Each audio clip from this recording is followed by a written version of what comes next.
যদি উঠতে না পারো তবে দৌড়াও, যদি দৌড়াতে না পারো তবে হাঁটো, যদি হাঁটতেও না পারো তবে হামাগুড়ি দাও, কিন্তু যেভাবেই হোক এগিয়ে চলো।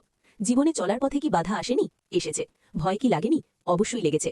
কিন্তু মনে রাখবেন, ব্যর্থতা আপনার পথ চলা শেষ নয়, এটা হলো আপনার সাফল্যের গল্পের একটি অধ্যায় মাত্র। আপনার হৃদয়ের গভীরে যে অদম্য শক্তি আর স্বপ্ন লুকিয়ে আছে, সেটাই আপনার আসল পুঁজি। অন্যদের দিকে তাকিয়ে নিজের গতিপথ বদলাবেন না। আপনার দৌড়টা আপনার নিজের সাথে। আপনি কি আজ গতকালের চেয়ে একটুও ভালো হয়েছেন? যদি হন, তবে আপনি ঠিক পথেই আছেন।